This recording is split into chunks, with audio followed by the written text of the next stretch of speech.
Good evening and welcome to Scotland at 7 here on Broadcasting Scotland. My name's Kenny McBride and I'm joined this evening by two excellent guests. Firstly, from the Save Loch Lomond campaign, Sam Payton. Sam, how are you doing this evening?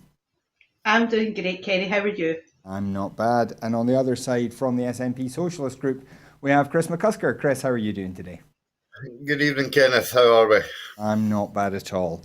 So, we start this evening, as we always do, with our coronavirus statistics update. And as of 2 p.m. today, a total of 960,642 people in Scotland have been tested through NHS Scotland labs and UK government regional testing centres. Of these, 901,441 were confirmed negative, 59,201 were positive. There were 1,327 new confirmed cases of COVID-19 in Scotland today, and sadly, 25 new reported deaths. This will, of course, be an underestimate of the total number of cases, as not everyone with the virus will display symptoms and not everyone will necessarily get themselves tested. We do urge you, as always, if you are showing symptoms of a new, dry, persistent cough, a temperature, or a change in your sense of taste or smell, then do please book a test as soon as you can. Of the people who have tested positive, there were 1,100 people in hospital last night, 82 of whom were in intensive care. And the number of patients in Scotland who have died from complications caused by the coronavirus infection now stands at 2,726. This number only includes those who have died in hospital having received a positive test for the virus. The latest UK daily figures available show that 45,365 patients who tested positive for COVID-19 have sadly died from their illness, an increase of 367 since yesterday. This number refers to deaths in all settings, not just those in hospitals. And we also have the latest report from the Office for National Statistics covering deaths in England and Wales for the week ending the 16th of October, which was week 42 of the year. In that week, 670 deaths were recorded in England and Wales, where the novel coronavirus was mentioned on the death certificate. This almost exactly matches the 669 deaths by which the weekly total exceeds the 5-year average, and accounts for 6.4% of all deaths in England and Wales. This is an increase of 232 from the previous week's total of 438. In Wales, the increase was smaller, going from 37 deaths in week 41 to 47 in week 42. In England, the increase was from 401 in week 41 to 622 in week 42. Once again, the total number of deaths recorded in those weeks appears to be below the number announced in daily UK reporting, which reported 688 deaths in that week. Also, the number of deaths in care homes in England and Wales is now above the 5-year average for the first time since early summer. Once again, deaths in hospitals remain below average, while deaths in private homes remain well above average. And this data takes the total of coronavirus-related deaths in England and Wales since the start of the pandemic to 54,325. And if you'd like to join the conversation here, you can do so on Twitter by following us at BroadcastScot and using the hashtag Scotland@7. And I think now we are just going to go over to the Scottish part. Oh, not just yet. There's a vote going on in the Scottish Parliament on our top story, so we're going to go across there when the vote comes back. But we do start now with our top story. The Scottish Government has announced details of its new levels framework, which should increase the opportunity for hospitality businesses to operate during different levels of coronavirus restrictions. Under the new system set out by the Scottish Government, hospitality premises may sell alcohol indoors with a main meal up to 8 p.m. at level 2, enabling the service of an early evening meal. At present, hospitality premises outside the Central Belt cannot serve alcohol indoors and must close indoors at 6 p.m. At level 3, equivalent to the current restrictions in the Central Belt, the definition of cafes will be removed, enabling all hospitality premises to operate in the daytime up to 6 p.m. without the sale of alcohol. Hotels and other accommodation will continue to be able to serve evening meals to residents. The expansion of the hospitality provisions within the new levels system will take effect from this Monday, the 2nd of November, and will be kept under review as the spread of the virus hopefully stabilises. The Scottish Government has also committed to taking forward a range of additional mitigations suggested by the industry with the sector, as well as continuing to consider how low-level background sound in hospitality premises can be safely managed. The changes follow close engagement with the sector since Friday, including ministerial discussions on Saturday, and discussions are continuing on the content of the relevant regulations. Now, as we said, there is a discussion happening in Parliament just now. There's a vote happening on this. The Scottish Government is expected to win. We understand they have accepted amendments from the Lib Dems and the Greens, and we will just get to that as soon as the vote result comes in. But I think we will turn, first of all, to Chris McCusker. So, Chris, obviously, hospitality has been one of the sectors most hit in the last few weeks with the new restrictions that have been brought in. Do you think these new announcements from the Scottish Government provide enough clarity and enough freedom that the hospitality industry can now get through the crisis a wee bit easier? I'm not sure that I'm not sure that we're going to ever have total clarity because it's an ever-changing situation. But what I would urge the Scottish Government to do is to get as much engagement with social media and to put the relevant sort of like regions, shall we say, into sort of like to actually devise a poster and so they can split it up and sort of like say, right, this region, which obviously holds all the various constituencies, that's level 2. This region over here, with all the various constituencies, that's level 3, and and the same for level 4. So what I'm calling for is greater use of graphics, so that people can actually see what the Scottish Government are trying to implement, and try and make it. And I'm not saying that the Scottish people are stupid in any such way, shape, or form, but what I'm looking for is a simplistic approach, so that everybody knows exactly what is the restrictions in their area and what is exactly required of them. And then, out of that, there can be no ambiguity in any such way, shape, or form.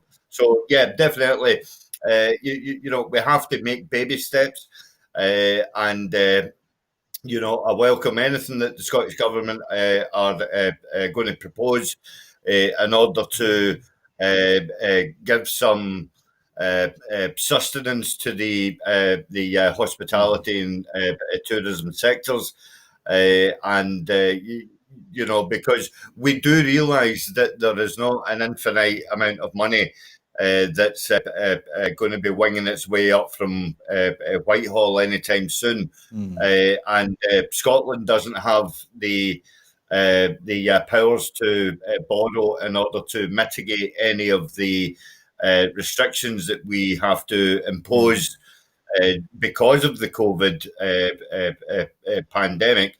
So we have to try and release the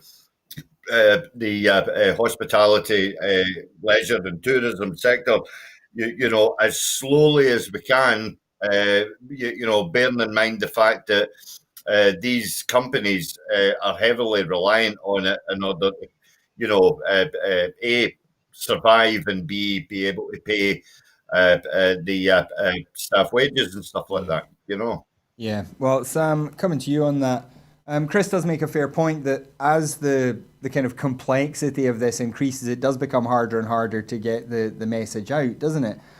Do you have any concerns there about this regional variation just being a harder thing for the Scottish Government to communicate easily to people?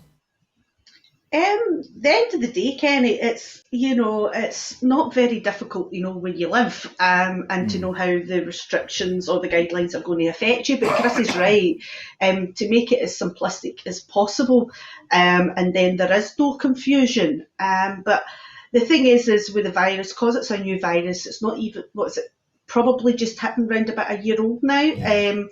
There's constant research, there's constant new information coming across as well. So they've got to be able to adjust the guidelines in order to what information's coming through from research. But one of the we advertisements I've seen the last couple of days, and I think the Scottish Government should really basically kind of look into it, is using Our Willie. For the levy. I think that's a great way to get the information across. Everybody pretty much understands that. I understand there is now a postcode finder on the website where you can put in your postcode and it will tell you what the restrictions are in your area. Do you think that kind of thing is enough, or do you think we could be looking at more? Sorry, I think we are just going to go over to the Parliament now, where we should be just about to hear the result. Is that motion 23133.4 in the name of Ruth Davidson on the COVID-19 Scotland Strategic Framework be agreed? Members should cast their votes now. So that is the vote happening on the Tory amendment, which obviously we expect to be defeated. The government has rejected it. So we're just going to wait until that comes. We get the vote on the actual bill. Those Our Willie graphics, Sam. I think a lot of people will have seen those on social media. Do you think in general the communication of the distinction between the Central Belt and the rest of Scotland has been clear enough so far?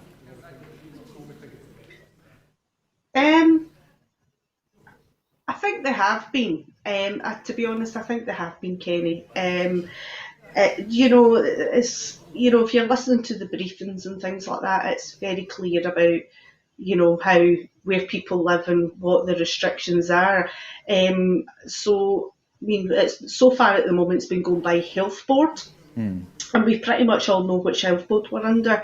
I know some people are getting a bit confused and things, but they need to make it a bit clearer. There are a few moments for members who don't think they've voted to let us know. Okay, sorry, we're just hearing from Parliament. We'll hear it in just a moment. They're just closed the vote, so keep talking, Sam. Oh, right, sorry, I was waiting there to see if somebody from Parliament was going to start talking. So yeah, I think it is quite difficult because it's trying to get everybody right across the board. And the thing is, with people being laid off work, people don't have the same access to the internet because, that's less. Thank you. The result of the vote. We are going over now. 3.4 in the name of Ruth Davidson is yes 50, no 69. There were no abstentions. The amendment is therefore not agreed. The next question is that Amendment 23133.2 in the name of Richard Leonard, which seeks to amend the motion in the name of Nicola Sturgeon, be agreed. Are we all agreed? No. We're not agreed. We'll move to a vote and members may cast their votes now. This will be a 1-minute division on Richard Leonard's amendment. Okay, we're just looking at the Labour amendment now. Again, we don't expect that one to pass. But again, Sam, sorry, come back to you. Sorry for interrupting you so much, Sam. It's Ken McIntosh's No, you're absolutely fine. I know the joys of live TV, isn't it? So, yeah. But no, I think we need to. I think we do. I think things are quite clear, but I think it could be clearer for everybody in regarding where they live and what regions they live in. Mm-hmm.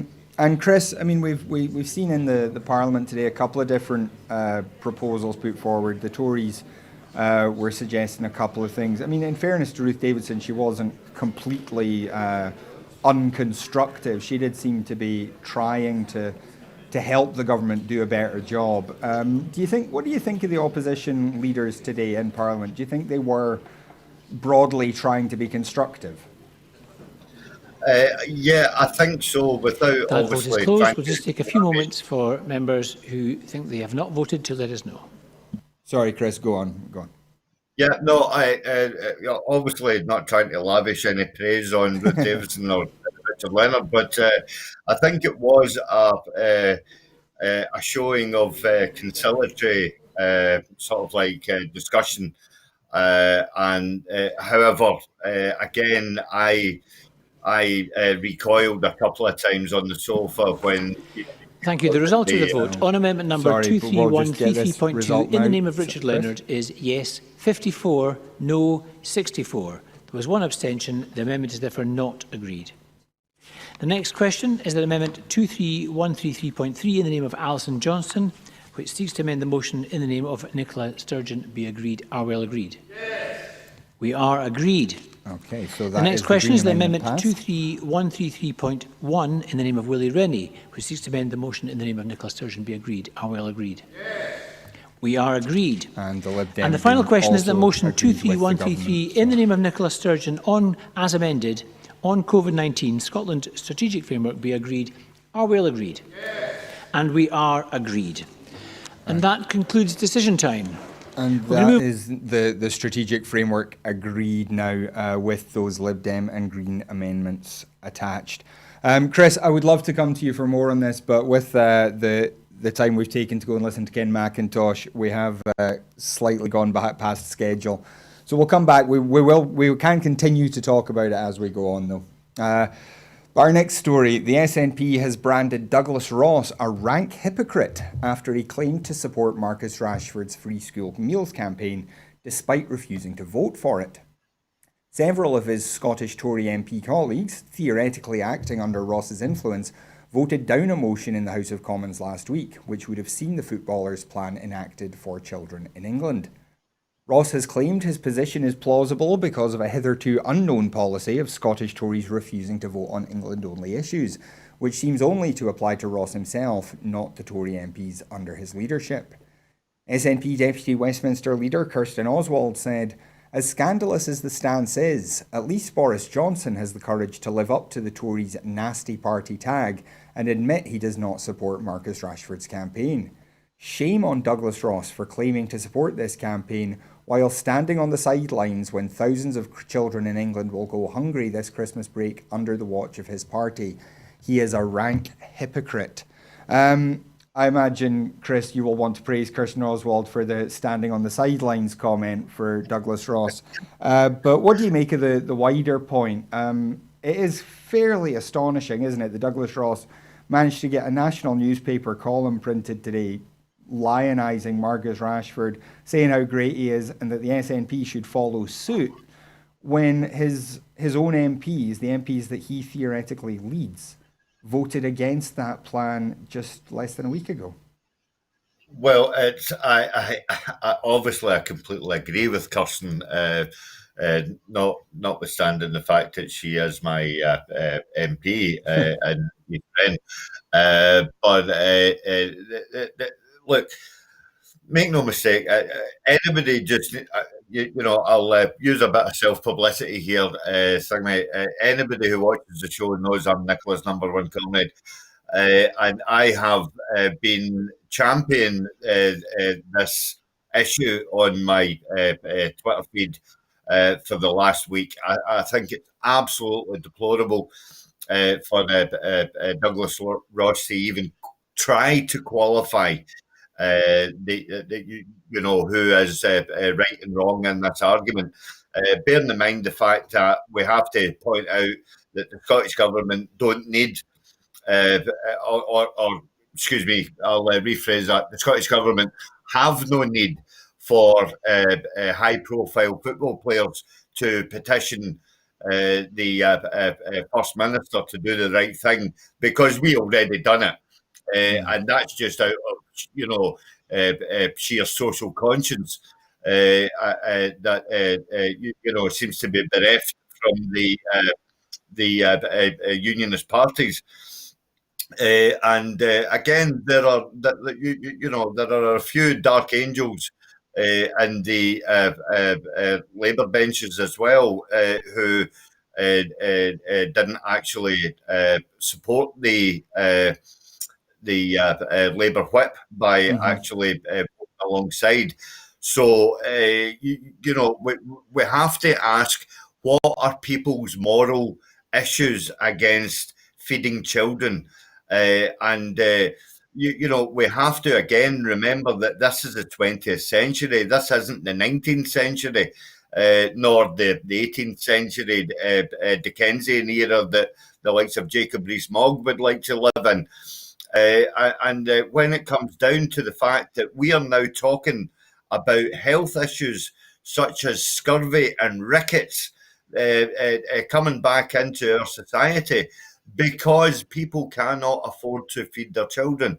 What you have to take into account is that when one party who is steeped in capitalism decides to support business and vanity projects rather than children, then we really need to have a serious look at their morals and ethics, as well as them spouting off their values of Christianity.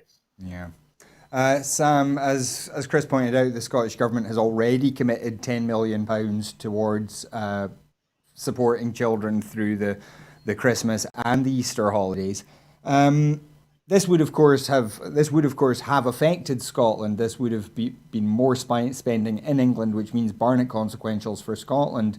So even Douglas Ross's principled refusal to vote on England only matters isn't quite as clear cut as he would make out. The SNP, for example, felt able to vote on this measure because it would bring more money to Scotland. What do you make of it?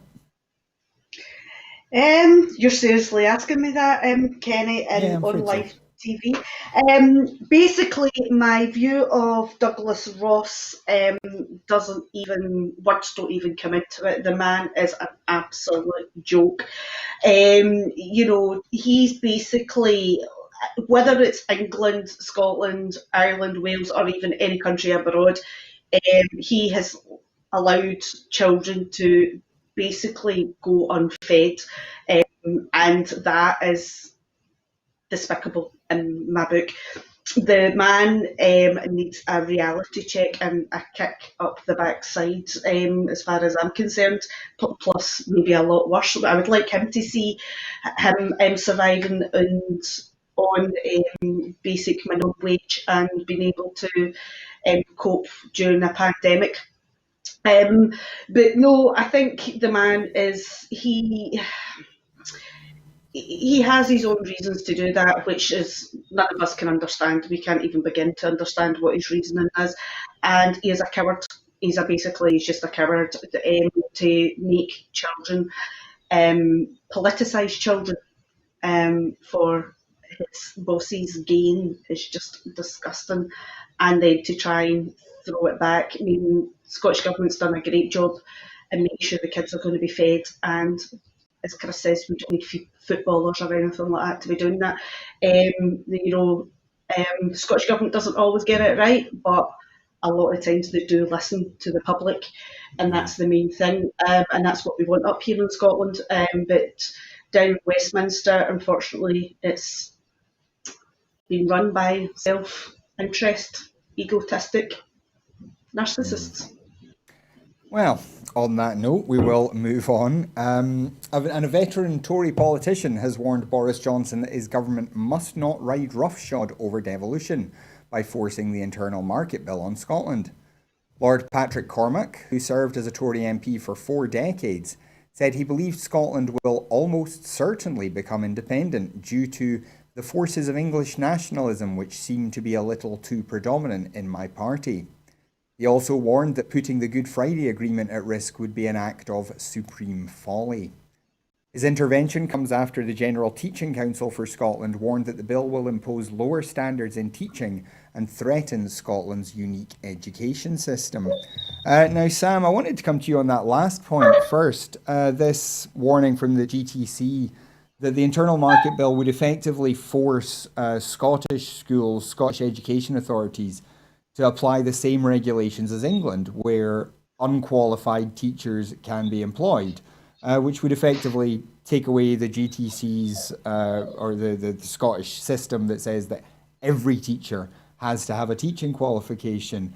I mean, this is pretty remarkable. This teaching, of course, education, of course, was one of the things that in 1707 it was fought for, that the Scottish education system would remain untouched.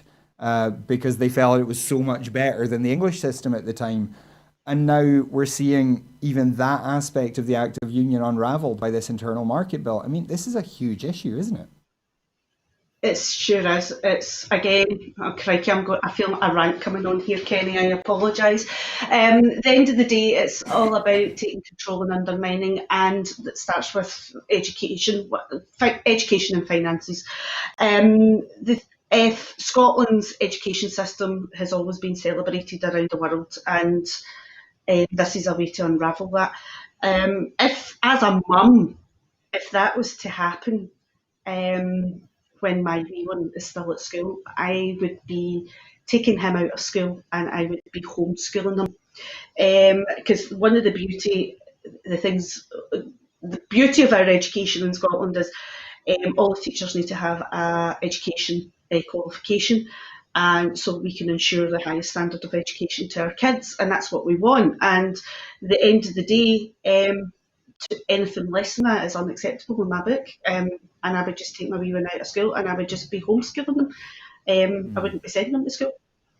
Well, Chris, if I can turn to you on this, this Patrick Cormack served as a Tory for 40 odd years.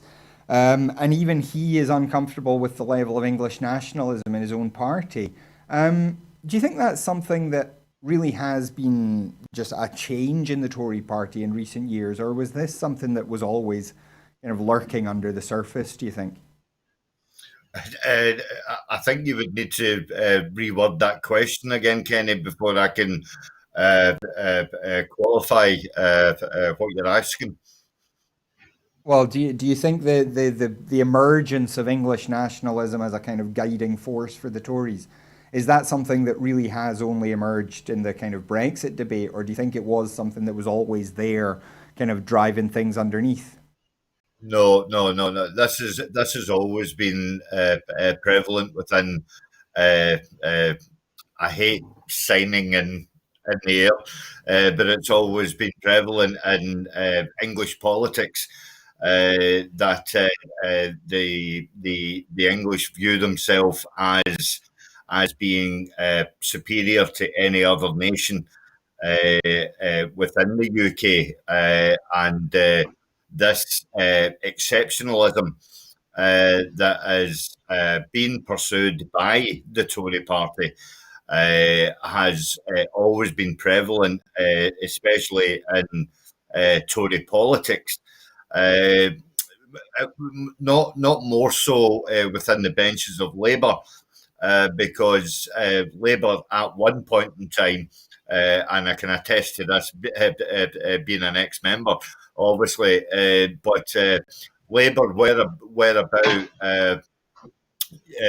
the greater acceptance under a kind of like socialist ideology of that everyone should be equal, but at the same time recognising that not everybody is equal. And you know, there have been many Labour fat cats and stuff like that who have you know, dabbled into the chocolate pie of capitalism, but you know, especially for their own gain. But what we have now is a narrative which has been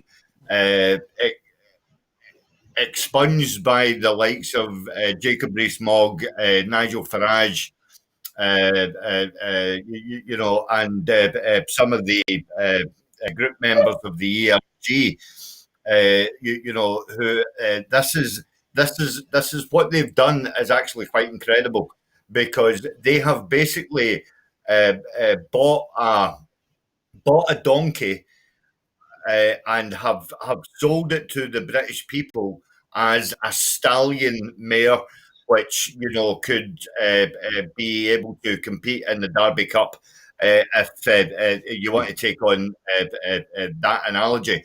And they are quite happy to do so, because at the end of the day, you know, go back to 2 years ago, 3 years ago, when I first came on this wonderful program, is that it is only for their vested interests that they have done this. This is not for the greater good. To quote one of my favourite films, Hot Fuzz. But in the same vein of Hot Fuzz, the Tories, everyone can see that they're just a bunch of crusty jugglers. It is complete madness to even countenance that whilst we're going through this pandemic, that their ideology of British exceptionalism and British elitism is actually champion over human life. That is what is so apparent to me, and I would urge everyone to try and sort of take stock of actually what is happening, because there is, to my mind, there is nothing greater than human life. It's not money. It's not mammoth. It is the sanctity of human life should be put way above anything else. It should be put way above having a pint of lager or a Cornish pasty and chips, so that you can swig a quick gin and tonic on the bars of the Westminster, outdoor garden and stuff like that. So, the bloody draconian that it is. The other thing that we have to highlight as well is the fact that these people, going back to the food issue, is the fact that these people won't feed children, but they'll make sure that they can buy a portion of Dover sole for £6.90 in their own restaurant, which is heavily subsidised by the British taxpayer. And the one thing that I would love to bring up actually is the fact that my comrade Tommy Shepherd has actually brought forward a motion to disbar the House of Lords and unveil it for the undemocratic and unjust goings on which happens within the Westminster Parliament.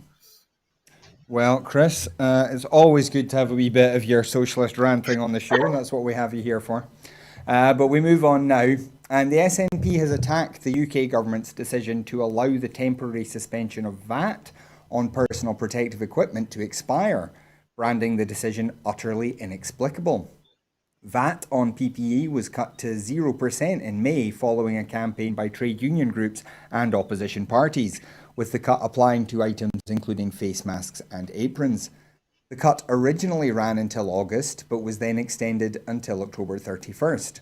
So far, no further extension has been announced, meaning that from November 1st, PPE items will all carry the full 20% rate of VAT.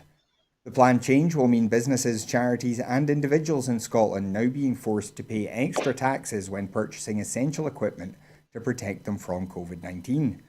SNP MSP Emma Harper has written an urgent letter to Tory Chancellor Rishi Sunak urging a reversal of the decision. And Sam, it does seem like November the 1st, for whatever reason, is the date when the UK government wants everything to go back to normal. They want VAT paid on items that people and businesses are still going to need. And at the same time, obviously, it's when the furlough scheme is ending. What do you make of this bizarre decision by the UK government? It's absolutely unbelievable. First of all, I want to apologise if anybody's hearing my dog in the background. It's because she's been locked out of the room. She's kind of having a wee whimper to herself. No, but go back to the question.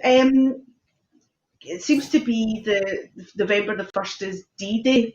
And the UK government, as you say, is wanting everything to go back to normal, which is absolutely just nuts, because nothing's gone back to normal. But with regarding the PPE, that's just horrifying. I mean, the thing is this is protecting and saving people's lives, and it's just horrifying, because you're going to get people then not buying PPE, or companies no longer buying PPE, or struggling to afford to replenish their stock. So a lot of one-use disposable face masks and things will end up being used more than once. It's quite dangerous. And yeah, they need to rethink this completely. It's just nuts. Yeah. Well, we move on now to the Scottish Government, and nightclubs and soft play centres that have been closed by law since March are to benefit from targeted funding. One-off grants of up to £50,000 will be available to businesses in both sectors through the COVID-19 Contingency Fund. Grants will be based on rateable value. Businesses operating multiple premises will be eligible to claim one full grant, plus grants of up to 75% on subsequent properties. Guidance will be published this week to help soft play centres prepare for reopening when it is safe to do so. The guidance has been developed in partnership with clinical experts, regulators, trade unions, and industry representatives. So, Chris, I mean, we've talked about nightclubs on the show before. They've been in a really difficult situation. They've not been able to open at all since March. There's no date on the horizon when it's expected that they will be able to open.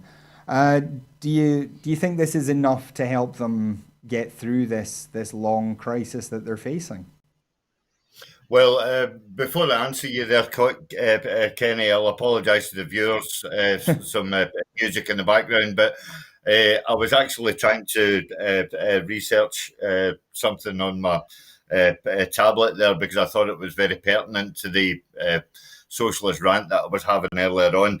But yeah, no, it's quite right to highlight the fact that these particular sectors have been severely hit due to COVID. And I personally don't think that there is any light at the end of the tunnel anytime soon with regards nightclubs. I can't understand for the life of me about soft play areas because from a trade union point of view, from a health and safety point of view, there are at least a dozen systems mitigations that you could put into soft play areas, and obviously you could operate them with a certain amount of reduced numbers and stuff like that. So I'm a wee bit worried about that. But nightclubs, as I say, are particularly going to struggle, just due to the obvious conditions that nightclubs operate in. But I actually welcome an awful lot of innovative ideas that I've seen, with regards. There were several Scottish groups, Scottish music groups, who have actually started thinking about doing open air concerts where people can actually drive to the actual concert and stay in the car and listen to the music and stuff like that. So I mean, we have to think outside the box now that because we're in this COVID issue is going to be ever present in our life going forward for the foreseeable future. And I think, an awful lot of people have to realise that. And we have to be able to diversify. And Scotland is and has proven time and time again that we can diversify, we can be innovative, and we can be forward thinking. And it just means that, when the likes of Jason Leach says, you've got to try and prepare for a digital Christmas, he's not saying that Christmas is cancelled. What he's saying there is we need to think about doing Christmas differently. And if you apply that logic to, obviously it's hard to apply that logic to, trying to attend a nightclub. But, if you apply that logic to, attending a music venue or a music event or something like that, or that obviously is going to help that sector if they can at least be able to perform in some sort of way, shape, or fashion. Whilst that's on a grand scale, if you're thinking about that and thinking outside the box, then obviously you could apply some of that logic to the likes of the other sectors such as soft play. I find it bizarre the fact that soft play are having their issues, but yet adults are able to go to the gym. So there has to be a certain amount of come and go, shall we say? Yeah, we certainly hope those both industries can do better than they have been so far.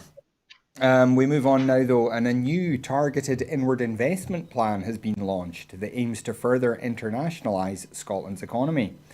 The plan represents a fundamental shift in approach and focuses effort on 9 areas of opportunity where Scotland has global strengths and which offer significant future prospects.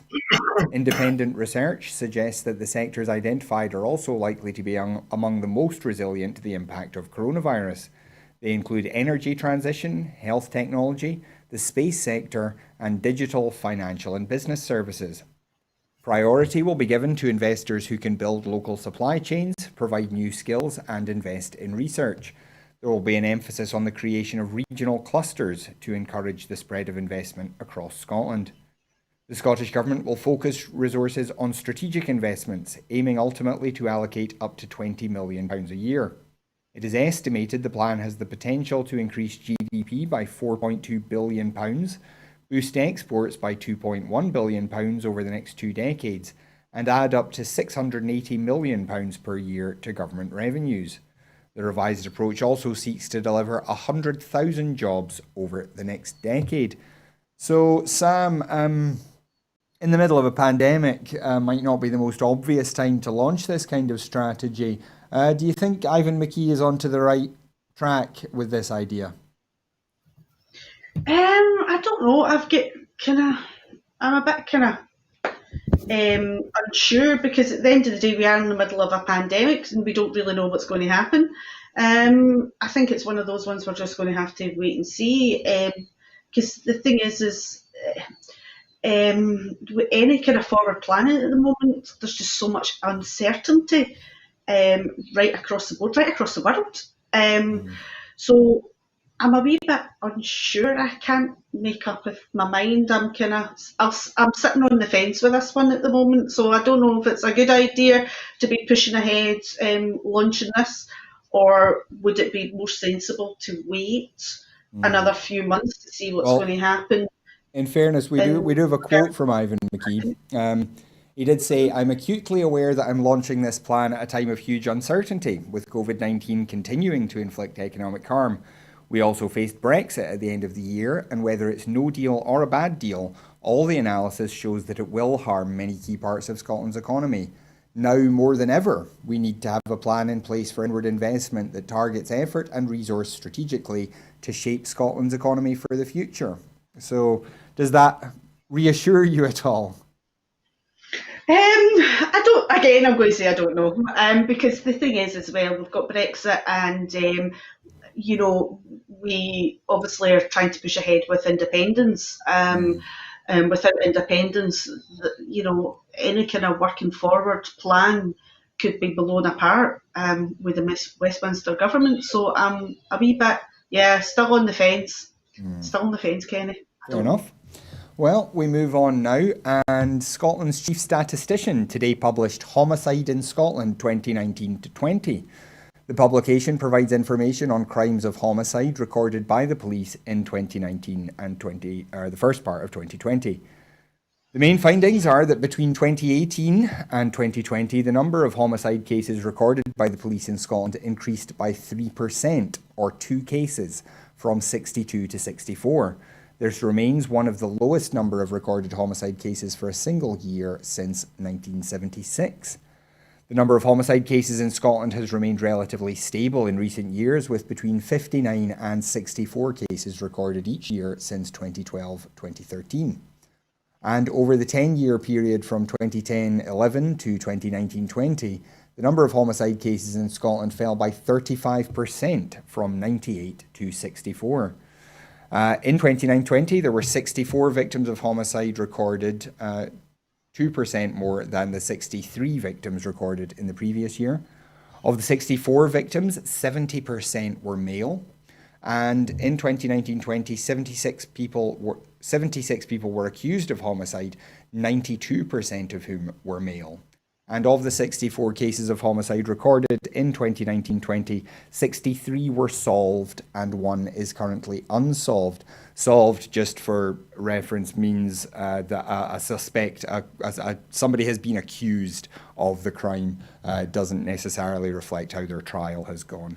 But Chris, one of the things that really jumped out to me is that we know most murderers are male, 92%, but 70% of the victims of crime are male as well. Is there something we need to do? We talk a lot about violence against women. Is there something we need to do about violence amongst men?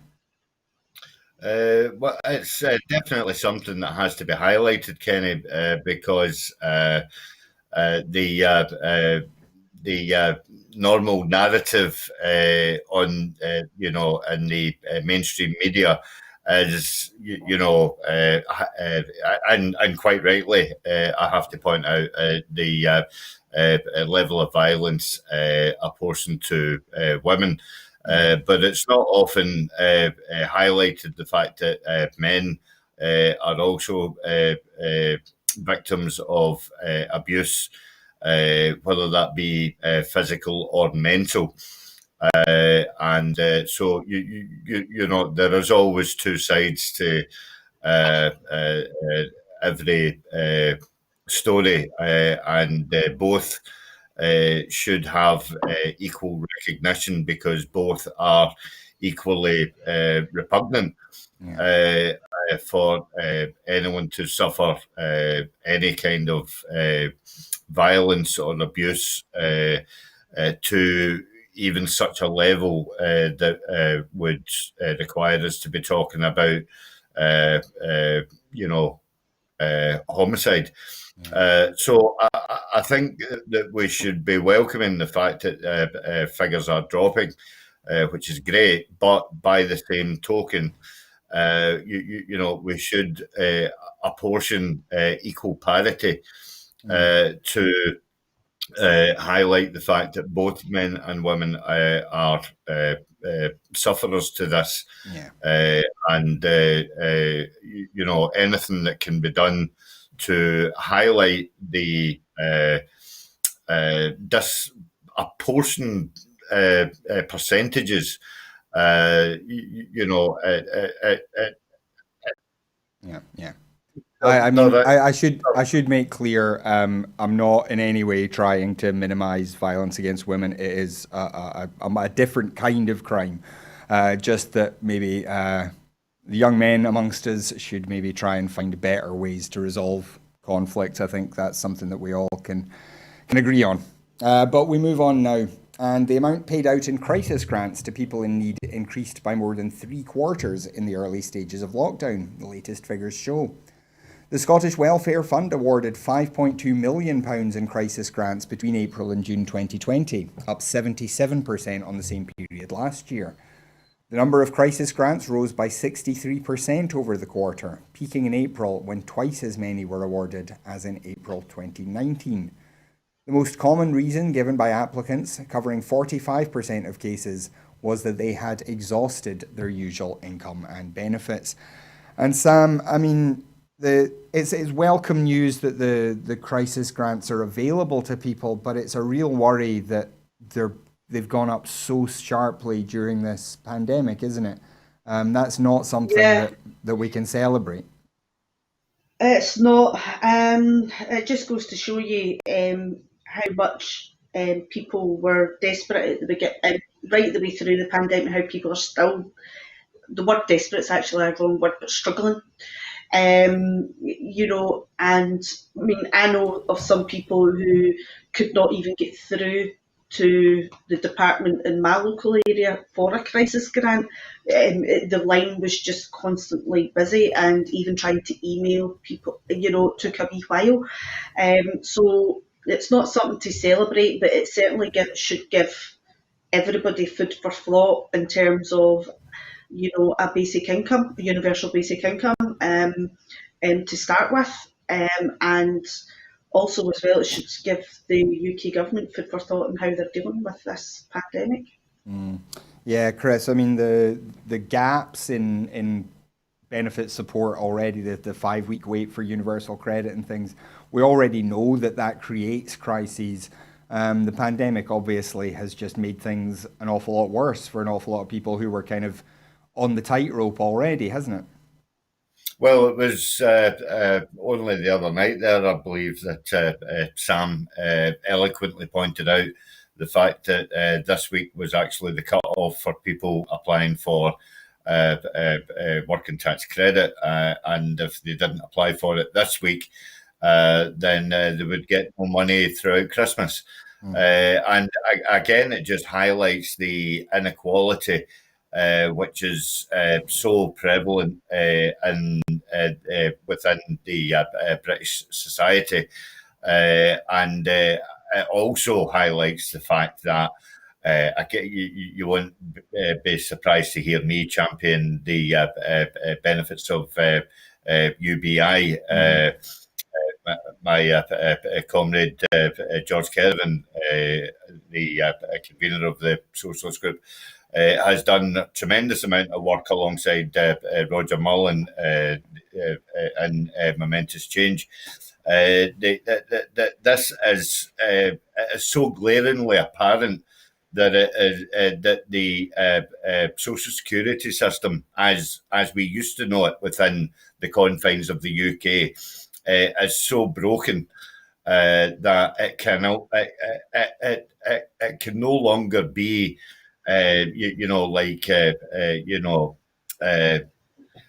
applied with any modicum of decency, because it is basically it hasn't moved along with the likes of inflation and GDP.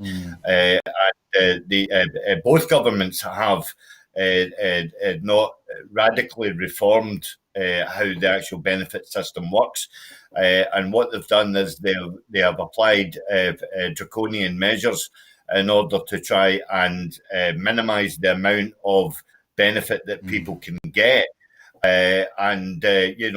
Unfortunately, as laudable as the benefit of a UBI system would be to the people of Scotland, it has to be pointed out that Scotland wouldn't be able to actually roll it out without first obviously having the powers of independence. It could be argued, would it be worthwhile for us to do so, even if we were given the powers to be able to borrow? But again, I think that would create a kind of like an unfair society, where you would have that kind of like us and them thing. So, but as going back to what Sam was saying, that thing that basically, in order to give people a level of sustenance, so that they do not fall through the cracks in the first place, that would obviously require the UK government to, as I say, have a real good look at how the benefit system is being implemented.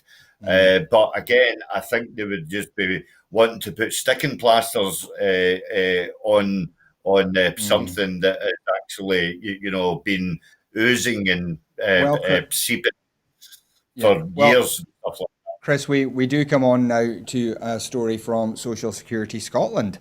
And families of disabled children will receive a new heating benefit by Christmas. The Child Winter Heating Assistance is a new £200 payment to help families of a child on the highest rate care component of disability living allowance for children to heat their homes. There are more than 14,000 children expected to be eligible. Payments will arrive with people from Friday the 27th of November and are expected to be completed by Friday the 11th of December. People do not need to apply for this payment. It will be made automatically by Social Security Scotland using information provided by the Department for Work and Pensions. Families should get a letter in advance to confirm that they will be getting the payment. This is the first form of disability assistance to be introduced by the Scottish Government using its new social security powers. And Sam, we just have a couple of minutes left, but it's good after a lot of criticism of Social Security Scotland for not rolling things out fast enough. We have seen in the last 6 months or so a number of new initiatives finally starting to make their way into the system. It's got to be good news, isn't it? Yeah, it certainly is, Kenny. It's good to finally have a wee positive story at the end of the show. At the end of the day, these families deserve to have this, and it's great. And what else can I say? It's good news. It's fantastic. Yeah. Well, that seems like as positive as Oh, Chris. Well, very quickly, Chris. We've just got a minute or two left. Well, I'm actually glad that you did come over to me, because I got an email from the carer centre at East End Council, and I would just like to point out, there's a plethora of help out there, from the Scottish Child Payment to the Carers Allowance, to the Carers Allowance Supplement, the cold winter heating assistance, the winter fuel payment, as you've mentioned. There's also pension credit, funeral support payment, disability living allowance, personal independence payment, attendance allowance. Do you know what I mean? There is a plethora of stuff out there. I will happily add links and put them onto the Broadcasting Scotland website for the viewers. But one salient criticism, which you cannot deny me, Kenny, because I'm notable for doing so, is that when I looked into this, it applies to children 16 and under. I would like it to be extended to young adults of 21 years and under, because it was a bugbear of mine when. I still do advocate for disability rights, but I was trying to get the age bracket shifted, because the fact that the young people with disabilities at the age of 21 are, just exactly the same as young people with disabilities at the age of 12. But yeah. I'll happily point out all those links onto the Twitter site later on. Brilliant, Chris. Well, we'll all be looking forward to seeing your Twitter later on, I'm sure. But that is absolutely all we have time for this evening. So thank you so much to Sam and to Chris. It's always a pleasure to chat to both of you.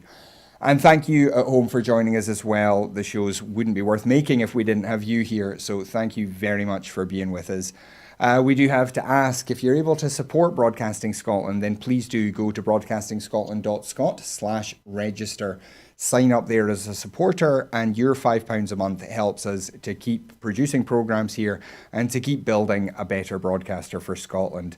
If you're not able to support us financially, we absolutely understand. The shows will always be free to view online, and you will always be valued as a viewer. But you can still make a big difference by following us on Twitter at Broadcast Scot, by liking our Facebook page, and by subscribing to our YouTube channel.